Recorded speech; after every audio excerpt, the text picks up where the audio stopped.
Hello students. मैं गोपी कश्यप। आप सभी का स्वागत है एसटी नॉलेज हब में। हम आज देखेंगे कक्षा 9वीं मैथ्स, जिसके अंतर्गत किसी संख्या का वर्ग ज्ञात करेंगे। आज वर्ग ज्ञात करने के लिए हम आनुरूप्यण विधि का के बारे में चर्चा करेंगे। ये एक प्रकार का सूत्र है जिसमें हम एक फार्मूला रहेगा, उस फार्मूला में हमको वैल्यू को रखना है और हम किसी संख्या का वर्ग निकालेंगे। तो पिछली कक्षाओं में हम एकाधिकन पूर्ण विधि से वर्ग कैसे ज्ञात करते हैं जब किसी संख्या के अंत में 5 हो, उसके बारे में हमने चर्चा किया था।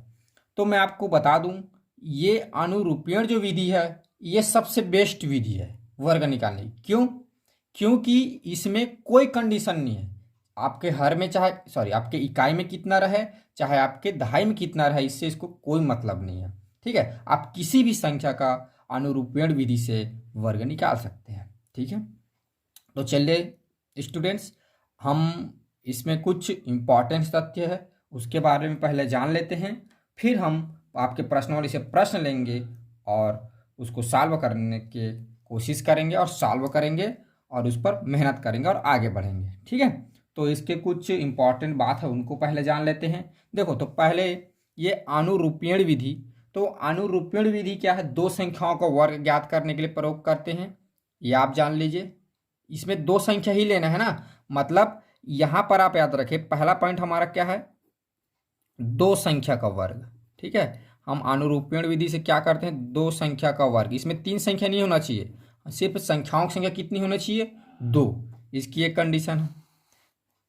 ठीक है, दूसरा कंडीशन क्या है? आगे और पढ़ते हैं। देखो, ये फार्मूला विधि, इसमें हम एक फार्मूला का यूज करते हैं। ये क्या है? ए प्लस बी का होल स्क्वायर। आप जानते हैं इसके बारे में, ए स्क्वायर प्लस 2ab प्लस क्या होता है? बी स्क्वायर होता है। या इसी को हम ये अनुरूपण विधि में ऐसा भी लिख सकते हैं, ए एक बड़ी लाइन खींच देंगे, बी का स्क्वायर। तो यहाँ पर प्लस के जगह हमने क्या किया? एक खड़ी लाइन लिया है, तो इन सभी प्लस के जगह भी क्या हो जाएगा? एक खड़ी लाइन। सॉरी, मैं प्लस कर दिया था, ये ऐसे खड़ी लाइन रहेगा। ठीक है, बी स्क्वायर ये होगा। तो ये जो दो प्रकार नहीं, इसको एक ही प्रकार बोलिए, ये तरीका लिखने का अलग अलग है। ठीक है, ये जो एक प्रकार का जो फार्मूला है, ए प्लस बी का whole square equal B square plus 2ab plus B का होल स्क्वायर, ये है। या ए बड़ा लाइन बी स्क्वायर इक्वल ए स्क्वायर, फिर बड़ा लाइन 2ab प्लस प्लस नहीं जी, बड़ा लाइन बी स्क्वायर। इस फार्मूला का उपयोग करके हम क्या करेंगे? इस पर प्रश्न सॉल्व करेंगे। तो इसको आप याद रखिएगा। ठीक है, यही हमारा बेस है। अब इसमें एक चीज मैं और आपको बता देता हूं। देखो, इसमें सॉल्व करने का हम चलेंगे कहाँ? इसमें सॉल्व हम अपने दाएं पक्ष से करेंगे। ठीक है, दाएं पक्ष के अंक को लेंगे, फिर उसके बाद आपका ये देखो, ये दायां पक्ष का स्टार्टिंग है, माने बी स्क्वायर से चलेंगे। उसके बाद ये मध्य, देखो ये दायां पक्ष हो गया, ये मध्य पद होगा, फिर उसके बाद मध्य पद चलना है, फिर इधर बाएं की ओर, फिर इधर बाएं पक्ष की ओर चलना है। ठीक है, इधर की ओर चलना है। मतलब हमारा सॉल्व करने का क्रम रहेगा, दायां फिर मध्य को सॉल्व करेंगे, फिर बायां को सॉल्व करेंगे। ठीक है, ये जान लिए। अब थोड़ी सी इस पर जानिए। यहां पर एक याद रखेंगे कि मध्य और दायां भाग में क्या करेंगे? सिर्फ एक अंक रखना है। ठीक है, कितना लेना है? एक अंक रखना है। और बाकी मान लो दो अंक आता है, तो एक अंक को हम हासिल के रूप में लेंगे और उसको किधर लिखेंगे? हासिल को यहां पर लाएंगे लास्ट में, और अंतिम में उसको क्या कर देंगे? लिख देंगे। ठीक है ना, इधर नहीं लिखना है, अंतिम में लिखना है। तो हालांकि आपको अलग टाइप का अचंभित लग रहा होगा, जब आप प्रश्न को सॉल्व करेंगे तब आपको समझ में आएगा कि कैसे हम किसी संख्या का वर्ग निकाल सकते हैं बड़ी आसानी से। ठीक है, तो चलिए दोस्तों, आपके प्रश्नावली 1.8 से एक प्रश्न लेता हूं मैं। ठीक है, प्रश्नावली नाम भी लिख देता हूं, प्रश्नावली 1.8 को हम सॉल्व करेंगे, जिसको आप एक्सरसाइज के नाम से भी जानते हैं, 1.8। ठीक है, दोनों एक ही चीज़ है ना, ये हिंदी नाम है, वो इंग्लिश नाम है। तो 1.8 से मैं क्या करता हूँ? एक क्वेश्चन लिखा लेता हूँ, पहले को ही उठा लेता हूँ आपके प्रश्न। हमें क्या करना? 34 के स्क्वायर करना है। ठीक है, तो इसको सॉल्व करने के लिए आप लिखेंगे सॉल्व।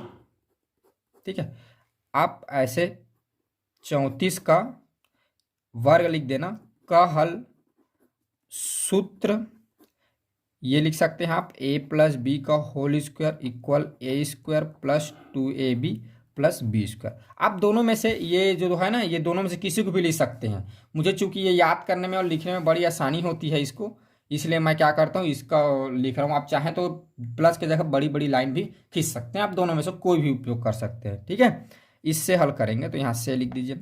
अब देखिए मेरा तरीका रहता है, हम क्या करेंगे, देखो ए और बी हमको मानना पड़ेगा, तो हम क्या करेंगे, मान लेंगे। यहाँ पर 34 है तो हम क्या करेंगे, ए 3 को ले लेंगे और बी हमको 4 ले लेना है, यहाँ पर मान लेना। ठीक है, फिर क्या करेंगे, मैं क्या करता हूँ अपने सहूलियत के लिए यहाँ पर ऐसे कर देता हूँ और बाकी इधर क्या करते जाएंगे, जो भी डिजिट उत्तर में आते जाता है मैं उसको लिखते जाता हूँ। तो आप भी ऐसा बना लीजिए, इससे प्रश्नों को सॉल्व करने में बड़ी आसानी होती है। तो ये हो गया।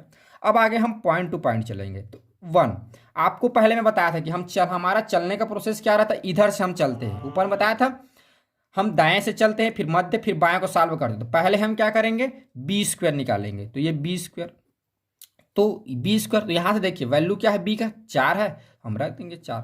तो 4 की स्क्वायर क्या आता है, 4 का वर्ग 16 आता है।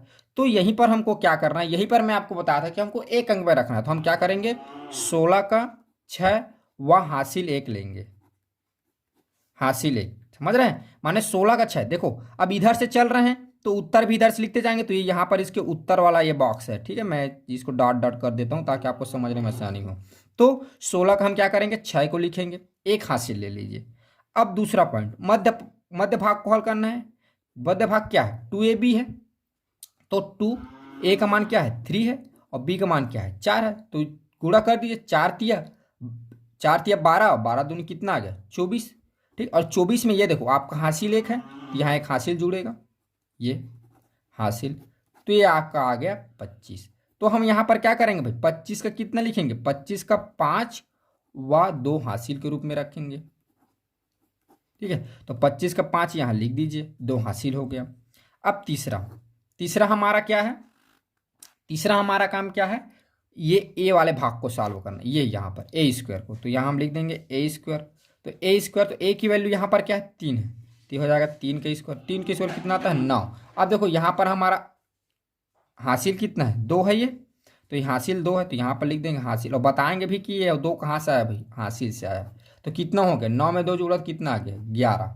ठीक है, अब देखो इसके बाद ये अंतिम है, ये उत्तर का कौन सा पक्ष आ गया, हम बायां पक्ष आ गया। अब इसके आगे साल बनी होना, तो इसको हम यहाँ पर क्या करेंगे, पूरा पूरा लिखेंगे, ये 11। तो इस प्रकार क्या होता है, हमारा जो संख्या 34 है, तो 34 का जब स्क्वायर करेंगे तो 1156 आएगा।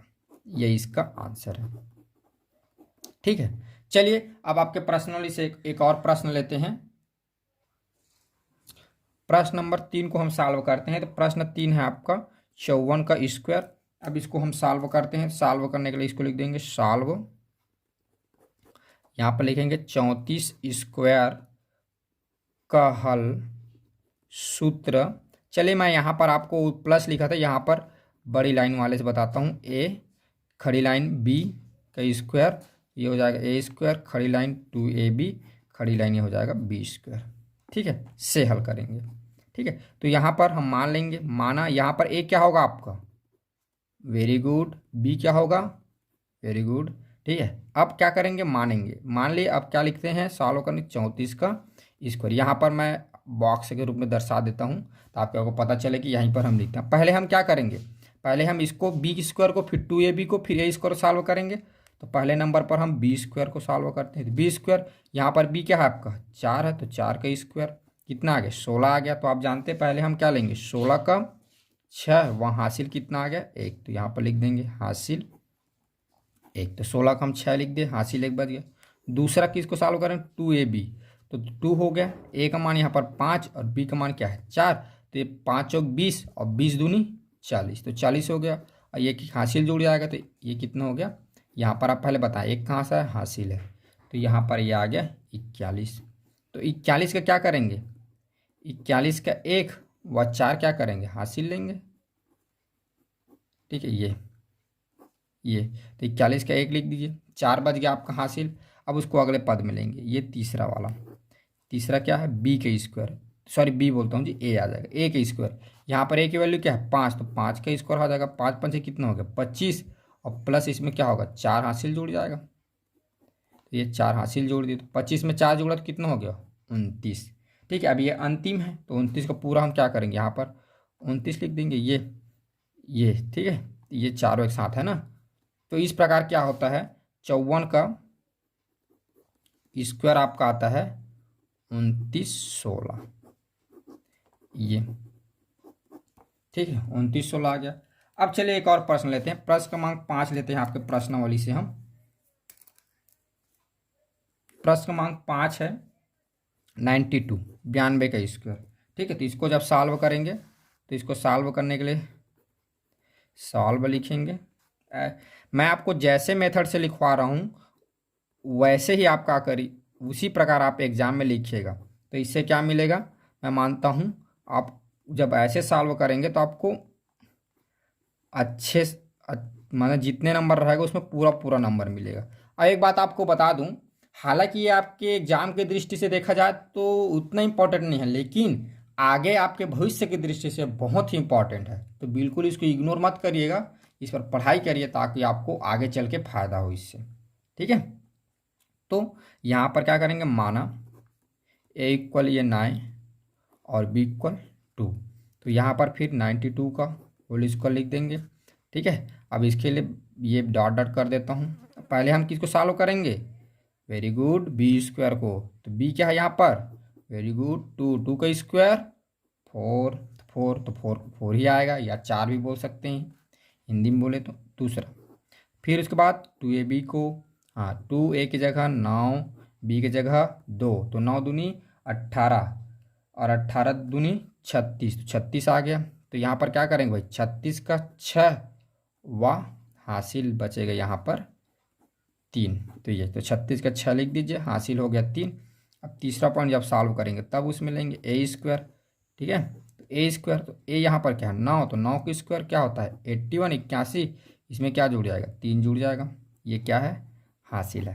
तो जुड़ जाएगा, कितना हो जाएगा 84, 84 यहाँ पर लिख देते हैं 84। इस प्रकार क्या होता है, अतः 92 का स्क्वायर क्या होगा 84, 64, ये हमारा आंसर है। तो इस प्रकार हम क्या कर सकते हैं, कोई भी संख्या का वर्ग निकाल सकते हैं। तो आप इस पर प्रैक्टिस कीजिए। हालांकि ये परीक्षा की दृष्टि से उतना महत्वपूर्ण नहीं है, लेकिन आपकी भविष्य में आने वाले प्रश्नों को सॉल्व करने के लिए ये विधि बहुत ही इम्पॉर्टेंट है। तो आप इसी प्रकार आपके प्रश्नावली पर दी गई और प्रश्न जितने भी है उनको सॉल्व करिए, उदाहरण को सॉल्व करिए और इसमें निपुणता हासिल कीजिए, और आप आगे बढ़िए सफलता की ओर और सक्सेस प्राप्त कीजिए। इसी शुभकामना के साथ आज के लिए बस इतना ही। Thank you.